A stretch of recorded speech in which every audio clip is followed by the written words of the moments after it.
마태복음 27번째 시간입니다. 내 이웃을 사랑하고 내 원수를 미워하라 라는 제목으로 하나님의 말씀을 전하겠습니다. 오늘은 산상수훈의 큰 단락 하나가 끝이 납니다. 5장 17절부터 시작되었던 단락이죠.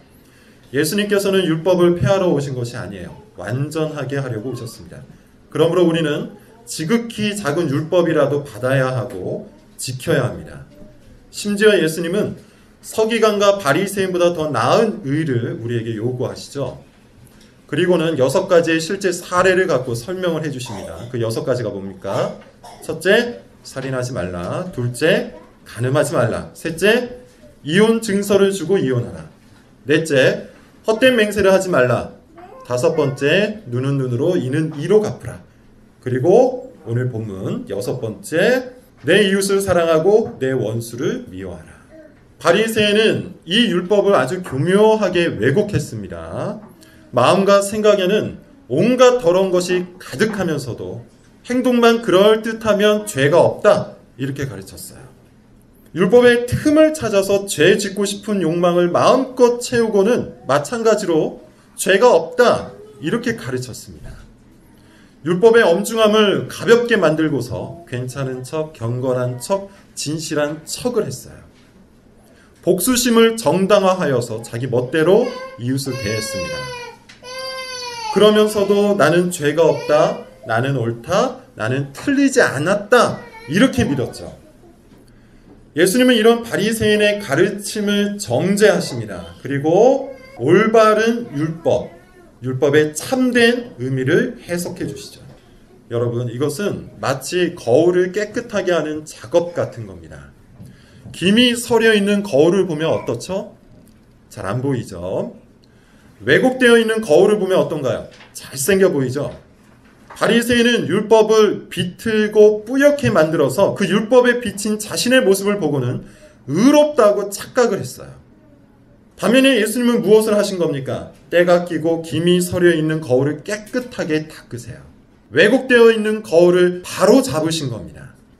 예수님이 깨끗하게 닦은 율법은 우리의 모습을 제대로 비춰주죠. 따라서 이 율법에 비친 자신의 모습을 본 사람은 뭐라고 고백할 수밖에 없나요? 나는 죄인입니다. 나는 비틀어지고 더럽혀져 있는 사람입니다. 어떻게 해야 깨끗해질 수 있겠습니까? 이렇게 고백할 수밖에 없어요. 그리고 이것이 율법의 역할입니다. 로마서 3장 20절, 율법은 죄를 깨달음입니다. 그런데 여기서 한 가지 더 중요한 것이 있습니다. 거울을 깨끗하게 닦아서 눈앞까지 가져다 줘도 자신의 모습을 볼 수 없는 사람이 있습니다. 누굽니까? 소경이에요. 눈이 감긴 사람은 아무리 율법을 바르게 해석해 줘도 자신의 모습을 볼 수가 없어요. 아무리 율법을 바르게 해석해서 그 앞에 갖다 놔줘도 자신이 의롭다고 착각을 한단 말이에요. 죄가 없다고 생각을 해요. 죄가 없는데 자꾸 죄인이라고 하니까 어떨까요? 기분이 나쁘겠죠. 그런 말을 하는 사람이 믿겠죠. 그런 말을 하는 사람을 비방하고 공격을 하겠죠. 바리새인이 딱 그렇게 했습니다. 마태복음 23장에서 예수님은 바리새인을 이렇게 호칭하시는데 눈먼 인도자, 어리석은 맹인, 눈먼 바리새인. 바리새인은 영적인 소경이었습니다. 예수님께서 율법을 깨끗하게 닦아서 눈 앞까지 가져다 줬는데도 그들에게는 율법의 참된 의미가 보이지 않았어요. 율법에 비친 자신의 모습도 보이지 않았어요. 율법에 의해 정죄당하지 않은 그들에게는 예수님이 필요하지 않았습니다. 눈앞에 길과 진리와 생명이 되신 예수님께서 걸어 다니고 계시는데도 그들에게는 예수님이 보이지 않은 거예요. 그들의 눈에는 자신이 비틀어버린 율법, 그리고 그 율법에 비친 자신의 모습밖에 없었습니다. 그러니 이 바리새인들이 자신이 죄인이라는 것을 인정하겠습니까? 그러니 그들이 자신의 마음과 삶이 죄로 물들어 있다는 것을 인정하겠습니까? 그러니 그들에게 예수님이 필요하겠습니까? 이것은 바리새인에게만 해당하는 말씀이 아닙니다. 오늘날 우리 모두에게 해당하는 말씀이에요. 눈이 감겨있는 사람은 자신이 지금 어떤 모습인지를 몰라요. 사람들이 왜 그렇게 충고하는지를 몰라요. 목사가 왜 훈계하는지도 몰라요. 무엇 때문에 설교 속에 죄에 대한 지적이 있는지도 몰라요. 그저 그런 것이 불편할 뿐이에요. 기분 나쁠 뿐입니다. 그래서 귀를 막는 것이죠. 듣고 싶은 것만 듣고 하고 싶은 것만 하는 거예요. 이런 사람은 변화되지 않습니다. 더 고집스러워질 뿐이에요. 자기를 감추기 위해서 노력할 뿐이에요. 그럴듯한 모습만 보이려고 자신을 꾸밀 뿐이에요. 이 사람에게는 결정적으로 그리스도가 필요치 않습니다. 그러므로 여러분, 오늘 우리 모두에게는 무엇이 필요합니까? 성령의 조명하심이 필요합니다. 말씀과 함께 역사하시는 성령께서 우리의 감긴 눈을 뜨게 하셔야만 말씀이 진리가 됩니다. 왜곡된 자아를 발견하게 돼요. 온갖 죄로 범벅이 된 우리의 속사람을 깨닫게 돼요. 진리의 영이 없으면 어둠이 우리의 마음을 장악합니다. 어리석음이 우리 머리를 지배해요. 모든 사람이 발견하는 나의 무지함과 어리석음을 홀로 발견하지 못합니다. 자신이 만든 규칙 속에서 홀로 고립되어 더욱 고집스러운 이상한 종교쟁이가 되고 만다는 것이죠. 그러므로 여러분, 말씀을 읽을 때나 설교를 들을 때 늘 기도하는 마음으로 대하셔야 합니다. 특히 설교를 들을 때 조명하시는 성령의 역사가 우리의 마음을 밝히시기를 간구하면서 들으셔야 돼요. 그런 간절함이 있는 사람은 성령께서 눈을 뜨게 하실 겁니다. 마음을 부드럽게 하실 거예요. 하나님의 진리는 자연인이 이해할 수 있는 것이 아니에요. 자, 그런 간절한 소망을 갖고 오늘 본문을 한번 보도록 하죠. 43절입니다. 43절 말씀 같이 한번 읽어볼까요? 시작. 또 내 이웃을 사랑하고 내 원수를 미워하라 하였다는 것을 너희가 들었으나 내 이웃을 사랑하고 내 원수를 미워하라. 지금까지 그랬던 것처럼 바리새인들은 이 말씀도 왜곡합니다. 앞 문장은 맞아요. 레위기 19장 18절을 보면 원수를 갚지 말며 동포를 원망하지 말고 내 이웃을 내 자신같이 사랑하라고 해요. 이웃을 사랑하라. 이것은 맞죠? 그런데 원수를 미워하라는 말은 없어요. 오히려 원수를 갚지 말라고 합니다. 그러면 원수를 미워하라는 말씀은 어디에서 나온 걸까요? 성경 어디를 찾아봐도 원수를 미워하라는 말은 없습니다.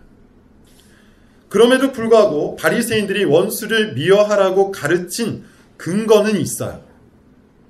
우리 한번 찾아볼까요? 시편 109편입니다. 시편 109편 6절부터 10절까지만 찾아서 한번 읽어보죠. 시작. 악인이 그를 다스리게 하시며 사탄이 그의 오른쪽에 서게 하소서. 그가 심판을 받을 때 죄인이 되어 나오게 하시며 그의 기도가 죄로 변하게 하시며 그의 연수를 짧게 하시며 그의 직분을 타인이 빼앗게 하시며 그의 자녀는 고아가 되고 그의 아내는 과부가 되며 그의 자녀들은 유리하며 구걸하고 그들의 황폐한 집을 떠나 빌어먹게 하소서. 어마어마한 저주죠. 그의 자녀들은 유리하며 구걸하고 그들의 황폐한 집을 떠나 빌어먹게 하소서. 실제 예수님 당시에 유대 사회에서 유행하던 저주시였습니다. 누구를 저주한 걸까요? 그들을 박해하던 로마예요. 유대인들은 박해자 로마를 저주하는 일이 정당하다고 믿었습니다. 어찌됐든 바리새인은 이런 저주시의 근거에서 원수를 미워해도 된다, 이렇게 가르친 겁니다. 그렇다면 정말 원수들을 미워하고 저주해도 되는 걸까요? 이 저주시의 핵심은 4절에 있습니다. 4절을 한번 보세요. 같이 읽어봅시다. 자, 시작. 나는 사랑하나 그들은 도리어 나를 대적하니 나는 기도할 뿐이라. 어떻습니까? 이 시편 저자가 원수를 미워했나요? 사랑한다고 하죠. 그러나 끝까지 대적하기 때문에 할 수 있는 게 기도밖에 없다고 해요. 나는 기도할 뿐이라. 다시 말하자면 시편 저자는 악인들을, 원수들을 하나님의 사법적 판단에 맡긴 겁니다. 자신이 직접 그들을 대적하거나 미워하거나 저주한 것이 아니에요. 원수를 미워하라는 가르침은 성경적 근거가 없습니다. 바리새인이 만들어낸 왜곡된 율법일 뿐이에요. 그렇다면 바리새인들은 왜 이런 율법을 만들어낸 걸까요? 바리새인은 왜 율법을 또 왜곡한 걸까요? 계속해서 말씀드리고 있는 것처럼 마음을 장악하고 있는 죄 때문입니다. 죄가 율법을 왜곡해버린 거예요. 죄는 증오와 분노를 좋아해요. 이것을 다른 말로 바꿔 말하면 죄는 좋아하는 것만 좋아하도록 부추긴다는 것이죠. 좋아하는 것은 좋아하고 싫어하는 것은 싫어해도 괜찮다고 말해요. 그게 자연스러운 것이라고 유혹을 합니다. 죄 중에 출생한 어린 아이들을 보세요. 좋아하는 것만 좋아하죠. 싫어하는 것은 하지 않으려고 하죠. 어른이 되면 이 부분이 조금 약해지기는 하지만 근본은 같아요. 좋아하는 것만 합니다. 좋아하는 사람만 좋아합니다. 반면에 싫어하는 것은 싫어하고 미운 사람은 미워해요. 죄는 이것을 자연스럽게 받아들이게 해요. 바리새인들은 이런 죄악된 본성을 율법을 통해서 지지하고자 한 겁니다. 이웃은 사랑하고 원수는 미워하라. 얼마나 쉽습니까? 너를 좋아하고 네가 좋아하는 사람은 사랑하라. 그런데 너를 싫어하고 네가 싫어하는 사람은 싫어해라. 미워해라. 이것만큼 쉬운 것이 어디 있어요? 이 율법은요, 마치 맛있는 것은 먹고 맛없는 것은 먹지 말라는 말과 다를 바가 없어요. 추울 때는 따뜻하게 입고 더울 때는 시원하게 입으라는 말과 뭐가 다릅니까? 그런데 죄는 한 가지 더 큰 문제거리를 만들어냅니다. 좋아하는 것, 좋아하는 사람의 범위를 축소시킨다는 것이죠. 무슨 의미일까요? 처음 바리새인들이 이 율법을 가르칠 때는 이웃의 범위가 유대민족 전체였어요. 이웃은 유대민족이었고 원수는 모든 이방인들이었어요. 그런데 시간이 흐르면서 이웃의 범위가 축소됩니다. 어떻게 축소가 되죠? 신학적, 정치적으로 이해관계를 같이 하는 당파만 이웃이 돼요. 예컨대 에세네파, 사두개파, 바리새파로 나뉜 겁니다. 바리새파는 다시 힐렐파와 샴마이파로 나뉘어요. 이웃의 범위가 계속해서 축소되고 있는 것이죠. 여러분, 이 말을 기억하세요. 죄는 자아를 향해 축소지향적이에요. 다시, 죄는 자아를 향해 축소지향적이에요. 그렇다면 우리는 어떻습니까? 여러분은 이웃의 범위가 어디까지인가요? 사랑을 실천하고 있는 그 범위가 어디까지입니까? 직장 동료와 이웃 사촌 정도는 되나요? 아니면 교회 성도 정도는 되나요? 아니면 가족까지입니까? 그것도 아니면 나 자신만 이웃인가요? 여러분이 정말 사랑하는 사람의 범위는 어디까지입니까? 말로 하는 사랑 말고, 어쩌다 한번 하는 그런 사랑 말고, 생색만 내는 그런 사랑 말고, 정말 마음을 쏟고 시간을 쏟고 생각을 쏟고 돈을 쏟아붓는 행함과 진실함으로 하는 사랑, 그 사람의 범위는 어디까지입니까? 오늘날 대부분의 사람들은 가족까지만 이웃으로 여기죠. 이기적인 사람은 가족을 확대된 자아로 여기기 때문이에요. 이처럼 이웃을 사랑하고 원수를 사랑하라는 말씀은 왜곡된 율법입니다. 죄를 짓고 싶어하는 본성을 충족시켜주는 비틀어진 율법이에요. 예수님은 이 왜곡되고 비틀어진 율법을 깨끗하게 닦아서 우리 앞에 다시 세워주세요. 본문 44절입니다. 오늘 본문 44절 같이 읽어볼게요. 시작. 나는 너희에게 이르노니 너희 원수를 사랑하며 너희를 박해하는 자를 위하여 기도하라. 산상수훈에서 가장 충격적인 말씀이죠. 죄인들이 가장 싫어하는 말씀이기도 해요. 원수를 사랑하라니, 박해하는 자를 위해서 기도하라니. 이런 말도 안 되는 교훈이 어디 있는가? 이것이 세상 사람들의 반응이에요. 심지어 이 말씀은 믿는 사람들조차도 부담스럽게 하죠. 하나님, 저 사람만큼은 안 됩니다. 저 인간만큼은 도저히 기도가 안 나옵니다. 한 번만 봐주세요. 한 번만 봐주세요. 그만큼 이 말씀은 사람의 본성과 정면으로 충돌하는 말씀이에요. 그렇기 때문에 또한 이 말씀은 우리의 마음이 변했는지 변하지 않았는지를 확인해주는 리트머스 같은 말씀이에요. 다시 말해서 이 말씀은 우리의 그리스도인 됨을 시험하는 말씀이라는 겁니다. 제 말이 아닙니다. 46절, 47절을 한번 보세요. 읽어볼게요. 자, 시작. 너희가 너희를 사랑하는 자를 사랑하면 무슨 상이 있으리요? 세리도 이같이 아니하느냐? 또 너희가 너희 형제에게만 무난하면 남보다 더하는 것이 무엇이냐? 이방인들도 두 가지를 말씀하시죠. 너희가 너희를 사랑하는 자를 사랑하면 무슨 상이 있겠느냐? 세리도 이같이 한다. 너무 당연하다는 겁니다. 누구든지 할 수 있다는 거예요.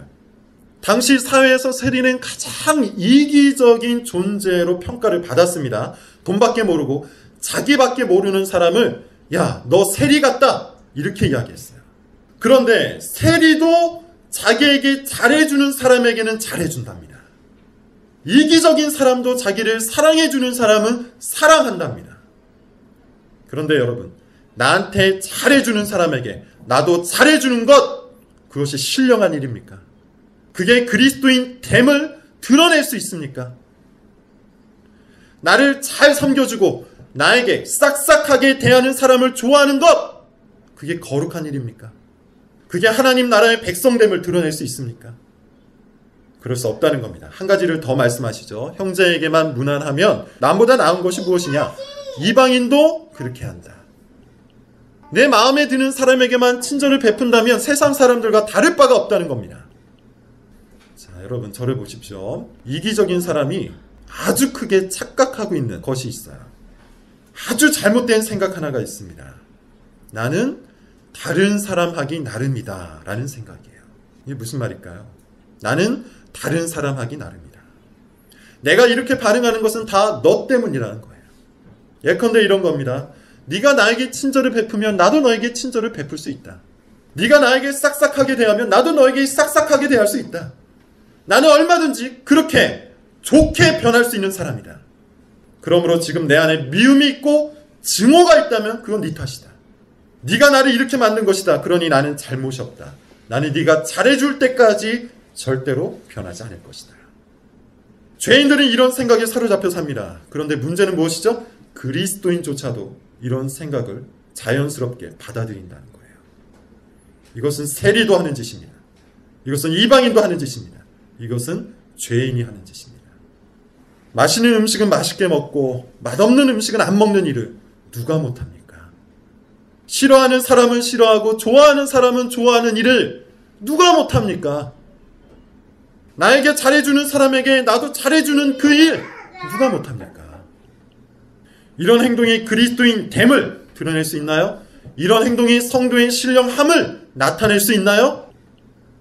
그런 의미에서 원수를 사랑하고 박해하는 자를 위하여 기도하라는 이 말씀은 우리의 그리스도인 됨을 시험하는 말씀이에요. 우리 마음에 죄가 있는지 은혜가 있는지를 확인하는 말씀입니다. 그리스도인이 되었다는 말씀은 새로운 피조물이 되었다는 뜻이에요. 죄 중에 출생했던 사람이 의와 거룩함 안에서 새롭게 태어났다는 뜻이에요. 이것은 마치 육식동물이 어느 날 갑자기 초식만 하는 초식동물로 변했다는 말과 같아요. 이것은 마치 태어날 때부터 소경되었던 자가 어느 날 갑자기 눈을 뜨게 되었다는 말과 같은 말이에요. 그리스도인이 되었다는 것은 새로운 본성, 새로운 시선을 가진 새로운 피조물이 되었다는 의미입니다. 그리스도인은 모든 것을 새롭게 바라봅니다. 자, 고린도후서 5장 17절 19절을 한번 찾아볼게요. 고린도후서 5장 17절부터 19절입니다. 같이 읽어볼게요. 시작. 그런즉 누구든지 그리스도 안에 있으면 새로운 피조물이야. 그전 것은 지나갔으니 보라 새 것이 되었도다. 모든 것이 하나님께로서 났으며 그가 그리스도로 말미암아 우리를 자기와 화목하게 하시고 또 우리에게 화목하게 하는 직분을 주셨으니 곧 하나님께서 그리스도 안에 계시사 세상을 자기와 화목하게 하시며 그들의 죄를 그들에게 돌리지 아니하시고 화목하게 하는 말씀을 우리에게 부탁하소서. 그리스도 안에 있으면 새로운 피조물이 됩니다. 새로운 피조물에게는 무엇이 맡겨집니까? 화목하게 하는 직분이 맡겨집니다. 화목하게 하는 말씀이 맡겨집니다. 원수를 사랑하고 박해하는 자를 위하여 기도하라는 이 말씀은 결국 무엇을 시험하는 말씀입니까? 우리가 새로운 피조물인지 아닌지를 시험하는 말씀이에요.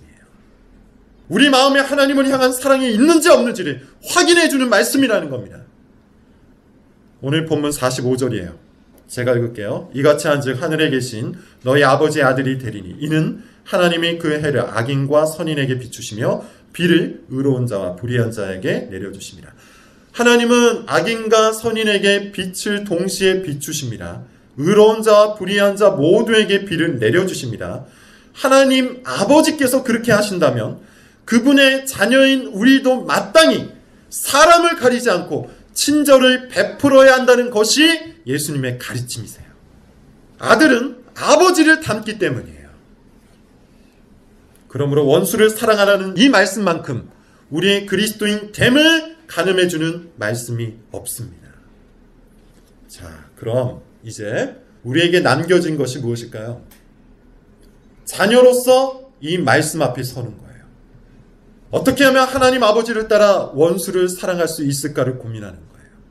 어떻게 하면 이 말씀을 지킬 수 있을까요? 두 가지만 기억하십시오. 첫째, 원수를 사랑하라는 이 말씀은 좋아하라는 명령이 아닙니다.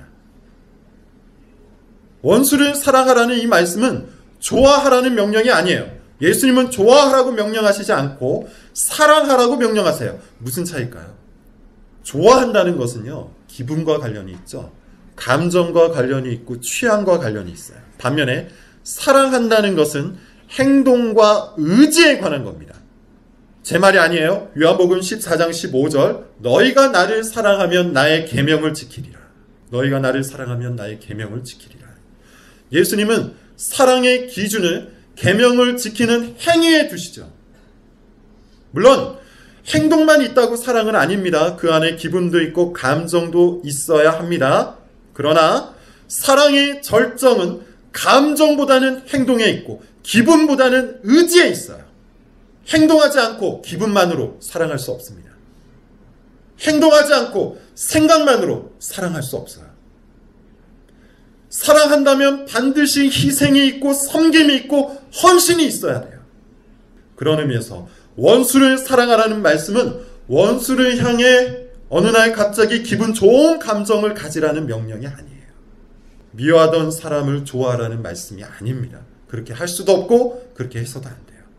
원수를 사랑하라는 이 말은 자신의 불쾌한 감정을 따라 행동하지 말고 하나님의 말씀을 따라 행동하라는 말이에요. 자신의 미운 감정을 따라 행동하지 말고 그리스도를 따라 섬기라는 말이에요. 싫어하는 감정을 따라 행동하지 말고 모든 사람을 선대하시는 아버지를 따라 친절을 베풀라는 뜻이에요. 여러분, 엄마들이 똥 기저귀를 갈 때 그 악취가 좋아서 갑니까? 그 악취는 싫지만 자녀를 사랑하기 때문에 가는 것이죠. 아빠가 불난집에 자녀를 구하러 뛰어들 때 불길이 좋아서 그렇게 하는 겁니까? 불길은 싫지만 자녀를 사랑하기 때문에 그렇게 하는 겁니다.